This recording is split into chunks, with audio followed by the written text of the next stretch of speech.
Welcome to Scoolinary, the online cooking school that transforms people and connects cultures. You will learn with the best chefs in the industry, and you will discover the broadest online catalog of topics related to gastronomy. We publish new courses every week. In our podcast, we have coffee with a chef every week. Each of them will tell us about their experience and their vision for the culinary world to help you better understand this exciting industry. Come on, join us for coffee.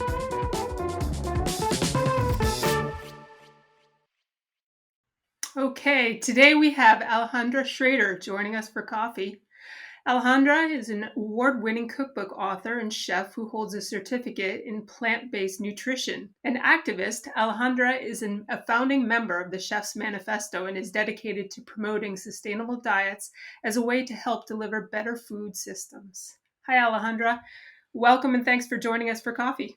Hi, Wendy. Thank you so much for the invitation. I'm super excited to chat with you today. Before we begin, a question we ask all of our guests is, are you a coffee drinker? Oh, I so am. I'm holding my own cafecito right now because in Southern California where I live, it's only 9:30 in the morning. And so it's time for my second cup of coffee. Excellent. How do you take your coffee? Black, no sugar, no sweetener. I just really like the flavor of it. If you would please tell us in your own words who you are and where you're from so that our listeners have a chance to get to know you a little bit better. Well, my name is Alejandra Schrader and I live in Los Angeles now. I am a little bit of a melting pot myself because I was born in Chicago here in the United States, but I grew up in Caracas, Venezuela, and I lived there until I was in my early 20s at the time then I moved back to America. I've lived all over the place here, and I work as an eco chef, and I promote food that is good for people and good for the planet. I wear many hats, and one of them is being an author, and I like to communicate my passion for good food through my books. But I also love traveling around the world and attending high-profile culinary festivals and also sustainability events to promote this kind of food and this kind of eating. Great. Now, how did you come to embrace plant-based nutrition? I come to embrace plant-based nutrition first of all through a very personal need. Having battled with obesity my whole life and getting to a point that I had really high levels of cholesterol, triglycerides, and A1C levels, I had learned that if I switch to a plant-based diet, that may help me get to normal levels rather quickly. And indeed, after only like 90 days of switching to a plant-based diet, my levels went from high to normal. And that shocked me. I couldn't believe that there could be such a fast positive impact on my health. I had already been sort of like a plant forward person because not just as a chef that's trying to promote sustainability, but also working with farmers and wanting to support that kind of food culture. I had already incorporated in my own diet, right? Many plant-based ingredients, but then as I got more and more involved with projects, science-based projects where I'm reading science and evidence-based data that talks about the impact that the food that we eat has on the planet, it just gave me like a second layer of awareness, right? So now it's no longer out of my personal health, but the health of the planet. And there's a saying here in America, if you're going to talk the talk, you got to walk the walk. And I, for sure, did the talk, and now it was time to do the walk. So I think the most pivotal point for me was I was invited to do a speech and to be a panel speaker at the United Nations for an event. And here I am telling people that you need to eat more plants and you need to, diversify your culinary planet and eat the rainbow. And when I walked out of that event, I was like, you know what, this is it. Like, if I'm going to be trying to encourage and get people excited about eating more plants, I have to be, lead by example. And so it became clear that was the sort of like the direction that I was going. So eventually I went from removing meats from my diet, becoming a pescatarian, a vegetarian, and eventually I became plant-based. You gave me two directions to go from there, and I'll get right into a later question that you just touched upon. You do hold a certificate in plant-based nutrition, which has helped you better understand the nutritional values of a plant-based diet. I wanted to know, what was the most mind-blowing thing you learned in your coursework to become a certified plant-based nutritionist? So the pursuit of a certificate came about the constant questioning of people like, well, but can you get enough protein when you are on a plant-based diet, and how about this macronutrients, and I had the question, but the answer to those questions, but I also wanted to have like the science, the data, knowledge to respond in a way that it would um, that it would make a difference, right? Because people are like, well, really? Are you sure? And I'm like, well, science says. So while pursuing that certificate, there were a couple of things that blew me away, and they both had to do with plant based proteins. One of them was that if you compare like a cup of green lentils and a cup of ground beef, they are very close when it comes to protein content. It's a very minor difference, like 0.63 grams of protein difference between one cup of lentils and a cup of ground beef. Yet, to produce the ground beef, you need 43 times the natural resources needed to grow one cup of lentils. That was where a very persuasive argument for me to be like, yeah, because a lot of people, the way they feel is it's such a sacrifice. Like, I mean, come on, I need to to make my bolognese. I need to have my meat, or I'm gonna miss my steak. And I'm like, well, but when you put things in perspective, I think that there's got to be a minor sacrifice at a personal level so that we can all come out of this crisis, the climate crisis that we are currently facing. So that was a very like 43 times. And then the other one that I definitely didn't expect is we've been somehow taught, persuaded, I don't know, lied to believe that we need more protein as humans that we actually need. And so, because our need of protein comes based on our weight, I'm a big girl, so I mean a little bit more than you, or you're fit and slim, but nonetheless, the amount that we need is, I mean, and especially in America, where our per capita intake of red meat is 216%. We need so little compared to that. And so when I read that for an average person of 60 kilos, for instance, that you need like 8 grams of protein, like it's what the recommended daily intake is very small, and you can take and you can get that from not only from plants, obviously that's my whole point of view, but with much less animal protein that the average person assumes. Great. Now, you touched upon your passion, your interest, and also your training, and also the scientific data behind plant-based nutrition. And I think those are all manifested in your book. You're the author of the Low Carbon Cookbook to Reduce Food Waste and Combat Climate Change Through Sustainable Plant-Based Recipes. However, it seems like some of the title got dropped from the cover. Can you explain the action Yes. plan part of your book? Yes, and it didn't. So this is one of the things that I love about the journey of writing a book. Originally, the idea was to create a cookbook that had 100 plus at the moment recipes, to show people like how can I, this slogan of mine, diversify my culinary palette, eat a wider variety of plants, edible plants, fruits, vegetables, nuts, seeds, algae, fungi, so many beautiful and diverse food groups, right?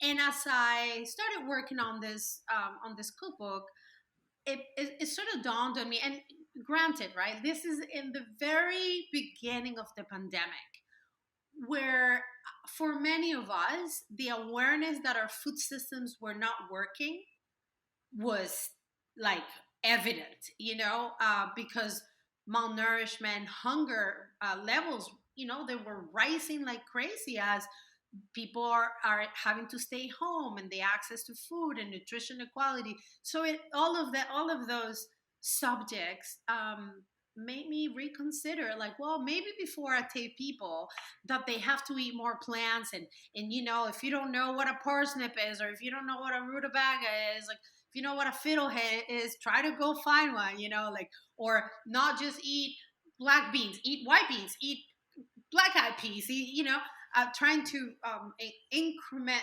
the varieties of food that we have on our table.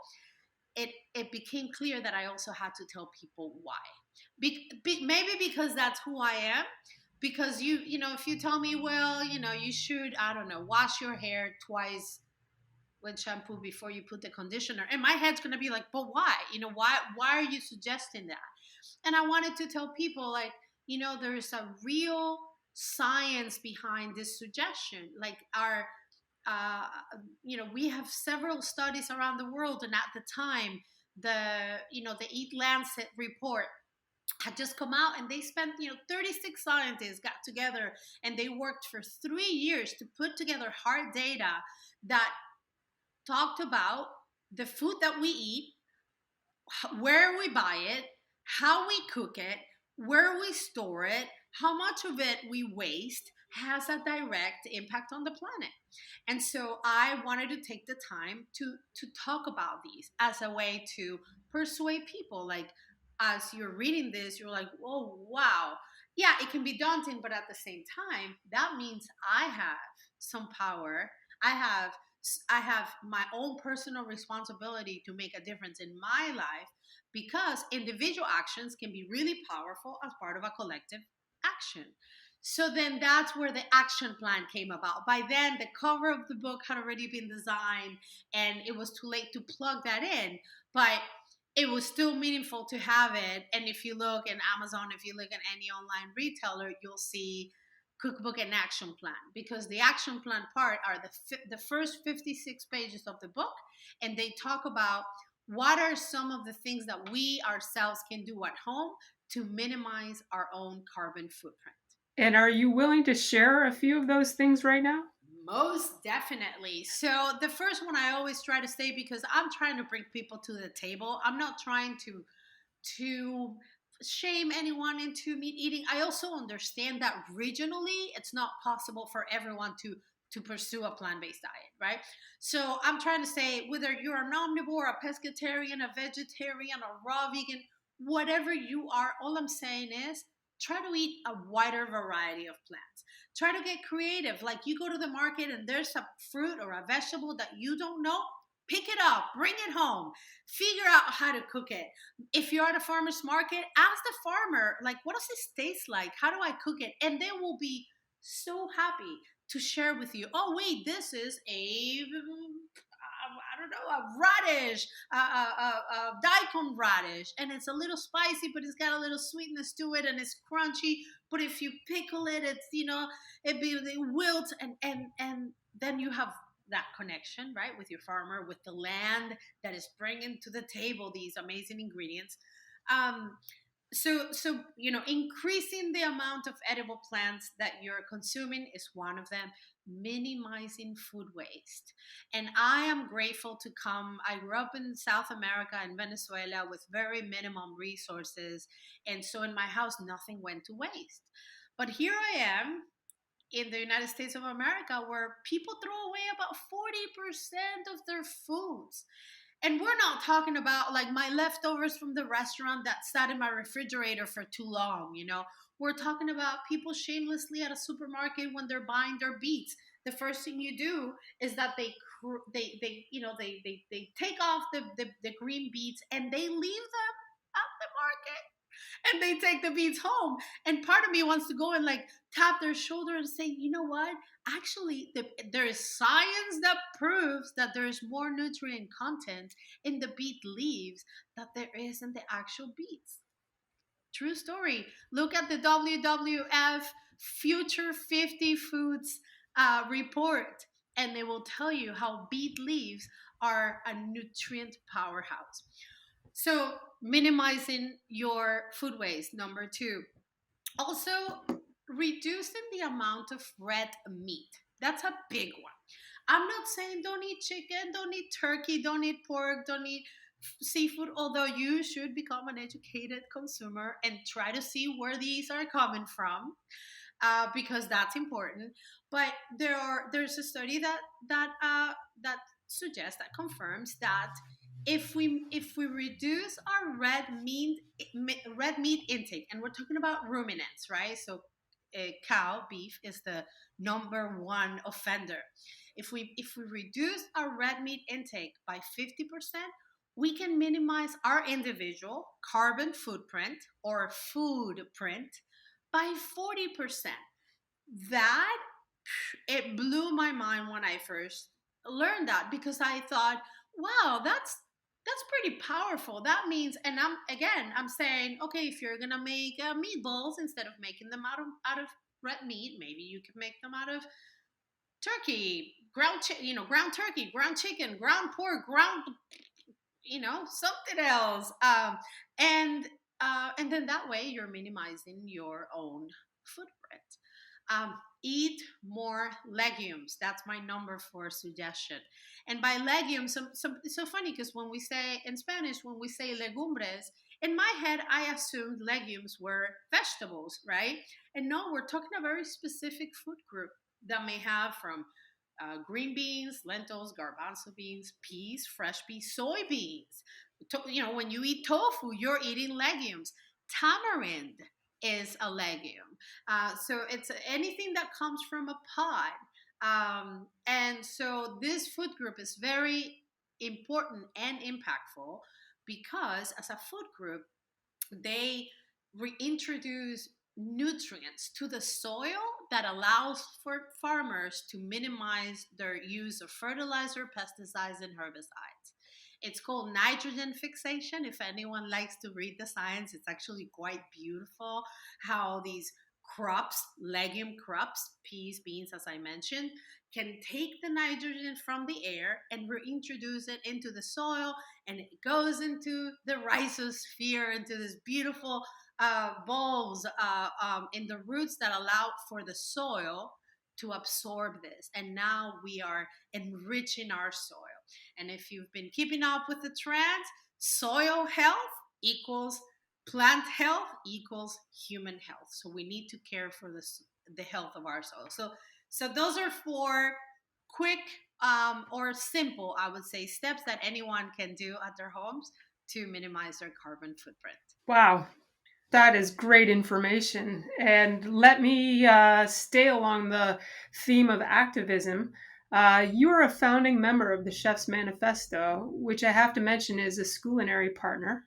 Yes. What inspired you about the Chefs Manifesto, and how did you find like-minded chefs to work with? I am so grateful to be part of the Chefs Manifesto, and I, with so much pride, talk about the fact that I was one of the founding members, that I was in I had the privilege of being on that first meeting in a loft in New York City with 16 other chefs from around the world that came, and we put our heads together to, like, how can we use our platform as chefs to try to advance the sustainable development goals, to try to encourage other chefs and attract other chefs. But by now we have over 1,000 chefs that are part of this manifesto around the world, to advance better food systems for all. And I am really grateful that this project sort of found me at the time. The SDG2 Advocacy Hub was looking for chefs to sign up, but as any new project, Not everyone is necessarily appealed by it. And at the time, as I still am, I am an ambassador for Oxfam, which is a nonprofit organization around the world trying to fight against poverty and inequality. And as an ambassador for Oxfam, the Chef Manifesto reached out to them, and they said, "Oh, we'll bring Chef Alejandra." And it's been such a beautiful and enriching journey, because we were together to put together the manifesto, which is 8 thematic areas that basically tell people, how can we, what you just asked me, how can we eat in a way that is good for food systems, for people, for health, for the planet. And to mention a few of them, again, and not all plant centric, one of them is, let's eat in a way that we respect our lands and oceans. Let's help or promote our the livelihoods of the farmers, the people that grow this food. Let's eat more plants. And so I was so excited when I learned about the partnership between Scoolinary and the Chefs Manifesto, because I knew exactly which thematic area I wanted to promote, which, as it relates to my point of view and eating more edible plants. And I was quite excited to showcase all of the dishes that we got in this culinary program. So yeah, you suggested that of the 8 thematic areas in the Chef's Manifesto action plan, you personally are championing a focus on plant-based ingredients. Yeah. Can you explain some of the ways you're doing this? Yes. So I think, again, I'll start with the data, right? And the science suggests that there are somewhere around 40,000 or more edible plants on this planet. And that's a very, it's a large amount, but, part of me has a hard time wrapping my head around that concept. In fact, I recently read a study by the Food and Agriculture Organization of the United Nations, known as FAO, that talks about 200,000. And then really my head, just exploded. So even if we're looking at the 30 to 40,000 range, that's still a lot, because here's what the facts are. The average human being is getting 60% or more of their calories from 3 crops: maize or corn, wheat, and soy. 3 crops provide over 60% of the calories that the average human being takes. That's crazy, not acceptable. Also, most people, and this data it's very specific to the United States, but I don't think that there is much difference elsewhere in the world, where the average human consumes in the United States about 30 varieties of plants. So when I'm telling you that at least there's 30 to 40%, and some studies suggest 200,000, 30 to 40,000, and some studies suggest 200,000, the fact that we're eating 30 and mostly 3, it's very disturbing, right? Because what happens is we're not talking about like, well, but I have an exclusive diet, I know what I like, some people say. I'm like, well, that's baloney, because what happens is that, as we know, the market's demand drives supply. And because we continue to demand the same crops, then our supply is like, well, let's focus on this because it's what's going to generate us money. And what that has turned is into an industrialized form of agriculture that utilizes monocrop farming, which depletes the soils, which requires the use of fertilizers, herbicides, and pesticides, which then damage the soils, damage the waters run off, they affect human health, they kill our ecosystems, and boom, boom, boom, boom, boom. This can get like a big what do they call it? Well, just a big old mess. And so, and the other picture is, well, I'm gonna do better at eating a wider variety of plants, because in doing that, oh my gosh, I mean, I have so many benefits. Like, I'm helping the local farmers, whether I go to a farm stand, whether I go to a farmer's market. In America, we have a concept called CSA, Community Supported Agriculture, where every week you get a box of goodies from local farmers. So you're spurring their economy. We're helping people that most likely is utilizing sustainable farming techniques that are helping the soil, that are helping the environment.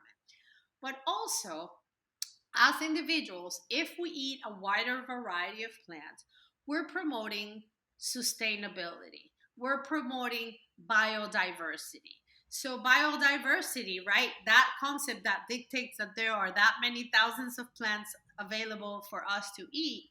It's important for sustainability because, in that concept of eating the rainbow, the wider the variety of plant based ingredients that we consume, the wider the variety of nutrients coming from plants, phytochemicals, micronutrients, antioxidants, anti-inflammatory, like all these beautiful properties that plants have available for us, we are also able to consume.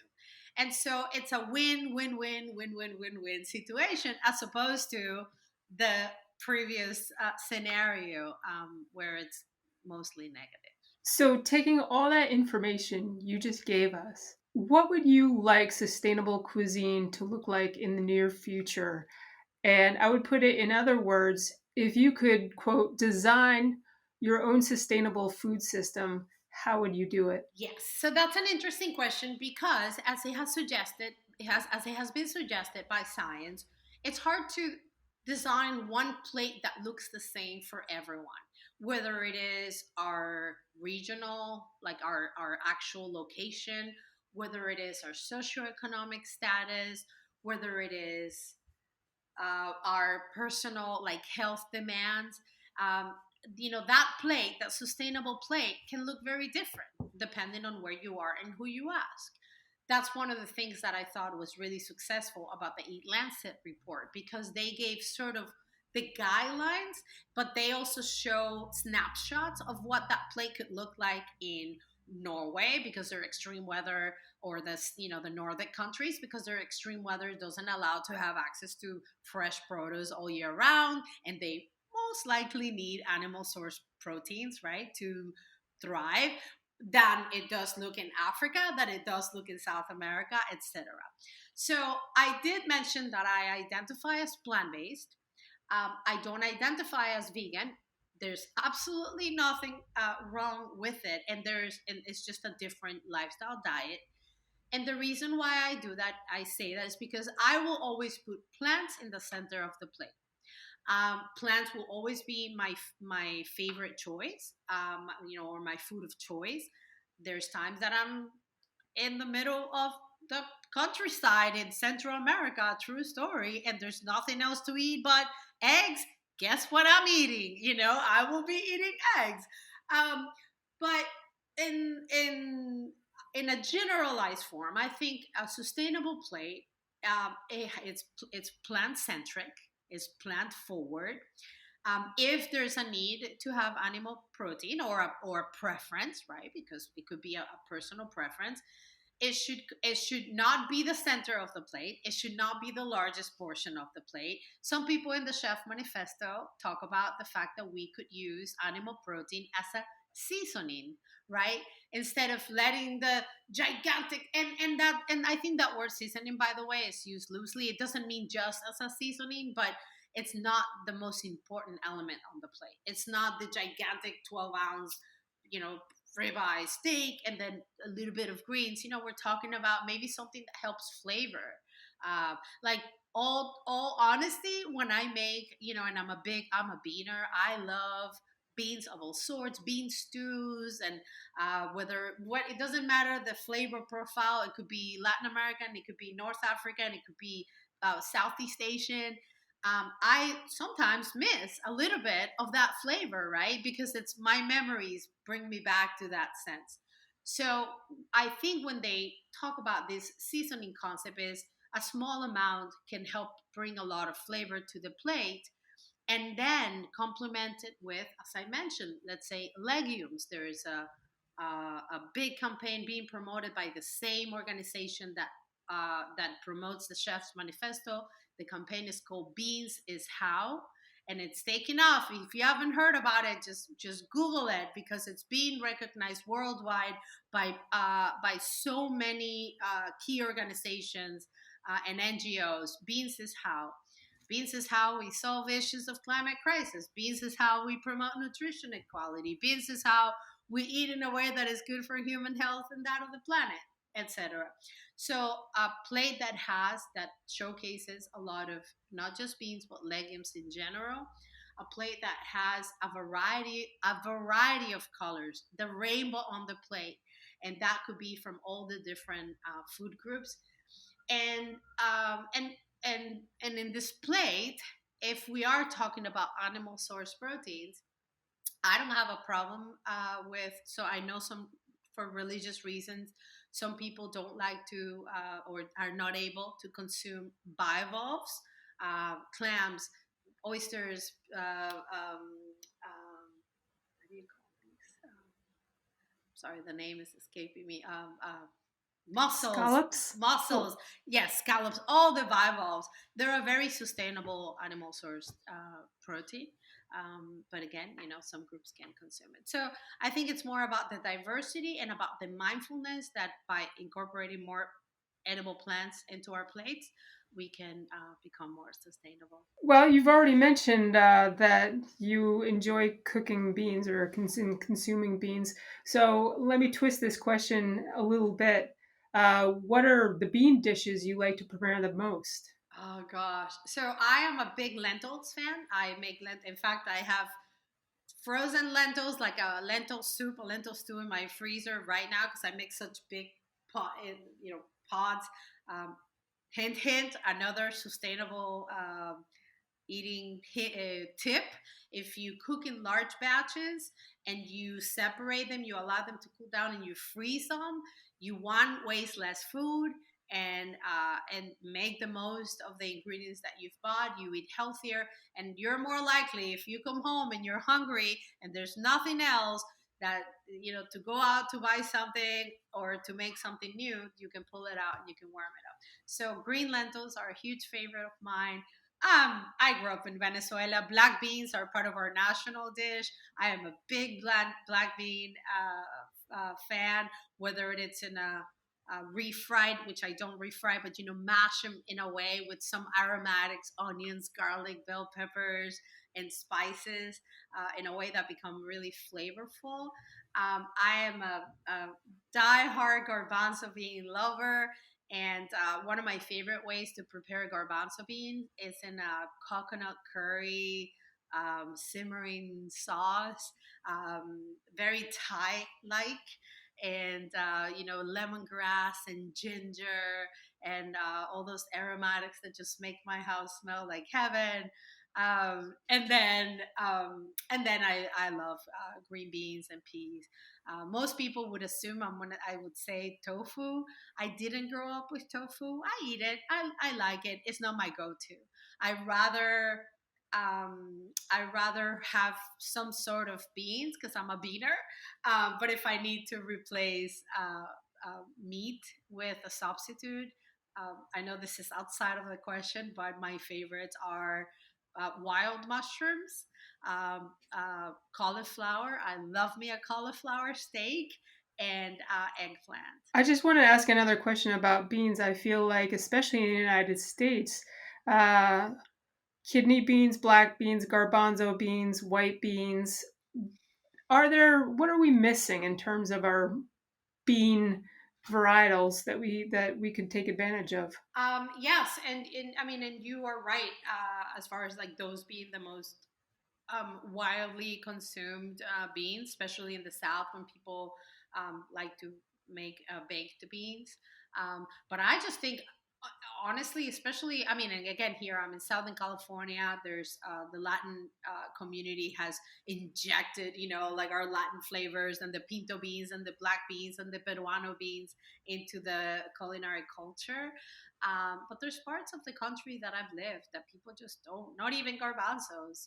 So I think we'll meet people where they're at. So if we can get people to eat garbanzos, so be it. But in places that beans and legumes are already being consumed, um, I often think that if we can get people to eat a variety of what they already know, it's easier to get them to eat something completely brand new. So if a family is already used to, or they already enjoy eating green lentils, gosh, try red lentils, try black lentils. If you already like the kidney beans, there's other colors, there's other varieties of kidney beans. There's white kidney beans, there's white fava, which kind of looks similar. And garbanzo is sort of unique in its nature. And same goes with other, because in America, especially I would say in blue collar, lower income communities, people have a lot of like green peas, and usually they get them frozen in a bag. I'm like, well, how about we get them to try fava beans, or we get them to try something similar, but just for the sake of biodiversity, just for the sake of getting them to try something new. Excellent. Who would you recommend for an episode of this podcast? Oh gosh, that's a tough question. I think, hold on, this one new one. Well, there's someone making a big difference, and it's funny because she won't necessarily identify herself as a chef, although this is the work that she does. Maimuna Katan, and she is a woman. She actually just got an award from the CNN Heroes, and she owns a culinary foundation called the TIA Foundation, and she works with refugees to showcase culinary flavors that people may not be used to.